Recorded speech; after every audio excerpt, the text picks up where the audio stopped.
All right, so now let's talk about what is specifically the role of digital marketing. So we're going to get into a little bit what is your role as a digital marketer, but let's think about digital marketing as a whole. All right, what is the role of digital marketing? We've talked about this, just a bit, but I really kind of want to put an exclamation point on why does digital marketing exist? Why is it so important? And then ultimately, if we were going to sum it up into a single statement, what does digital marketing do? It is this. The role of digital marketing is to attract and engage prospects, to convert leads into customers, and to transform buyers into raving fans. All right? The role of digital marketing, attract and engage prospects. Convert those leads into customers, convert those prospects into customers, and then transform those customers, those buyers, into raving and ideally referring fans. To put it another way, the role of digital marketing is to seamlessly and subtly usher prospects and customers through each stage, through the entirety of the customer journey. Digital marketing today is about owning the whole of the customer journey. From that moment when a prospect becomes aware that your brand exists, to that moment when they shift from just being aware to beginning to engage, and they make that first purchase, and they begin to get value, and then they grow and they start to flourish, and then ultimately they refer and they generate more awareness for you. Marketers today, digital marketing needs to own the entirety of the customer journey. Now, all this begs the question, what is the customer journey? So I want to touch on that just a little bit right now, and we're going to go in much greater depth in some later modules and lessons within this training. But for right now, just so that you understand when I say customer journey, what I mean, this is what I mean. When we think about the customer, we need to remember that the reason that anybody buys from us is because they are in a less desirable before state. All right? Nobody buys something if they already have everything they could ever want and more. If you're hungry, you don't order more food, generally speaking. If you love the car you drive, you don't buy a new one, okay? We make purchases out of a state of lack, all right? So you need to remember that all of your customers' journey starts in a less desirable before state. They're in a state that is less desirable before them, which is what makes them open to hearing your message. Now, where they want to be is in this more desirable after state. So this idea of starting from a less desirable state and moving into a more desirable after state, this is really critical for marketers to understand. And we're going to touch on this a lot more, but the question that we have to ask as marketers is, okay, great, how do we move them from this less desirable before state to this more desirable after state? And we discovered at Digital Marketer, the framework that we have developed involves 8 steps. The first one is awareness.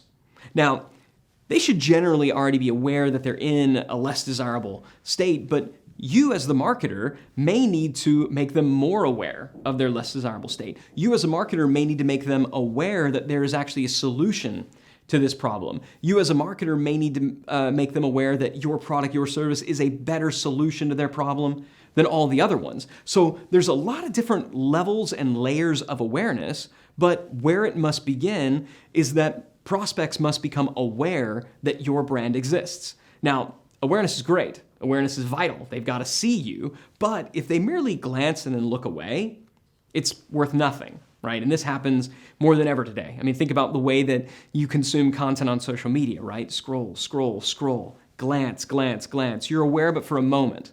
That's not enough. So as marketers, what do we need to do? We need to turn a glance into a stare. And the way that we turn a glance into a stare is through engagement. All right? We need to begin to engage with these prospects once we have that. Now, there's a lot of ways that we do that as marketers that we're going to touch on, but just know stage 2, engagement. Awareness is not enough. Marketers need to generate awareness and then quickly turn that awareness into engagement. Now, once you have an engaged prospect, we need to make sure that we have the ability to follow up, and that's where stage 3, the subscribe stage, comes into play. So awareness, engage, subscribe. Now we have their contact information, we have the ability to follow up. I refer back to a lot of dating and relationship, analogies, because they do apply to marketing as well, right? If you're out there, dating and trying to meet new people, you're kind of marketing, yourself. So if you think about awareness, that's 2 people making eye contact, maybe across the room. Engagement, we're beginning to have a conversation. Subscribe, hey, can I get your number? Right? Now, ultimately, when somebody says, hey, can I get your number? What do they want to do? Well, they want to go out on a first date. They want to say, let's meet for coffee. And that's where stage 4, what we call the convert stage happens. It's at this stage when the prospect relationship shifts, okay? So up until this moment, they're a prospect, they're a lead, but it's at this convert stage when the relationship fundamentally changes. Now, it's at this stage where they may make a small purchase, they may invest a little bit of time. The key at this stage, and we'll talk more about this later, is that at the convert stage, there must be a micro commitment. As human beings, we show commitment with our wallets and we show commitment with our calendars. So what we're looking for at this stage is a micro commitment of money, a little bit of money, small purchase, or a micro commitment of time.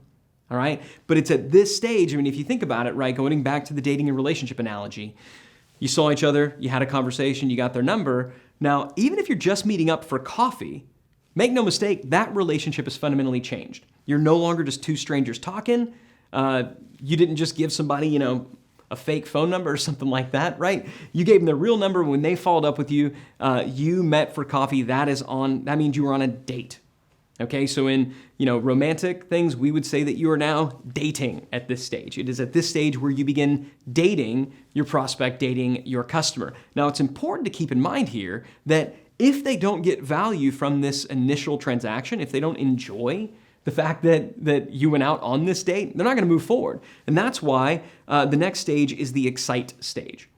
What we're doing here in kind of articulating the stages this way of the customer journey is we're acknowledging that it's a two-way street. We're acknowledging that value comes in two forms. Yes, we ultimately want our prospects and our customers to deliver us value in the form of a purchase. We want them to give us money. But we need to always keep in mind that it's up to us to give value in return. So whatever value we ask, we need to give it way more than that. And so as marketers, we have to ask ourselves, what are we going to deliver during this convert stage that ensures that they're so excited that they want to proceed to the next stage, which is the ascend stage? And the ascend stage is when a customer becomes a multi-buyer, right? That initial transaction grows and grows and grows. So if you're in the subscription business, maybe it's taking a trial and that trial actually rolling over. All right. If you have a longer sales cycle, maybe this entire process is meeting and this is when the deal actually closes, right? And maybe over time it expands through upselling and cross-selling and things like that. If you're in more of a traditional consumer retail-based business, maybe they make an initial transaction here, but they like it, and so they come back and they buy again and again and again. All right. The idea is you got a first date, let's go for more. And maybe let's even have this thing ascend all the way up into marriage. Now, when we think about the top row, down in this first level, this is kind of the prospect phase.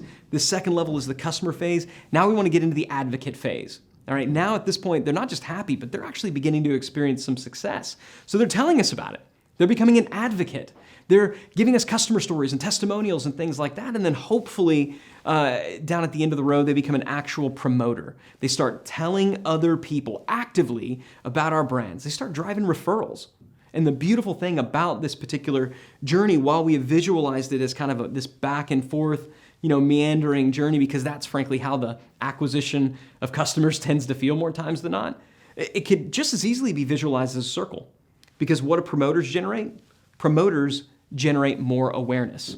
So this is the customer journey. When we refer to the customer journey, this is what we are referring to. Now, I recognize that there are many different frameworks and models out there, different types of customer journeys, but at Digital Marketer, for the purpose of this training, when we say the customer journey, we're referring to this 8-stage customer value journey, and the framework and the tool that we use to visualize it and to work through it is the one that you see on your screen right now. So we will be coming back to that. But what's the big lesson, the big thing that I want you to understand right now in this particular lesson? It's that the role of digital marketing is to own the entirety of this journey. If you believe that your role as a marketer is merely to generate awareness, I submit to you that you've only got 1/8 of the puzzle in place. Your job is not merely to generate awareness. Your job is to own the entirety of the customer journey. Your job as a marketer is not just to acquire customers, not just to generate awareness. It is to produce, to manufacture more happy, successful customers. Because when that happens, they generate more awareness for you as well. And now we get into this virtuous cycle. All right, so the role of marketing, own the entirety of the customer journey, generate not just happy customers, but more successful customers. If you can do that, you'll find that your job as a marketer is not just a lot easier, but it's also a lot more fun.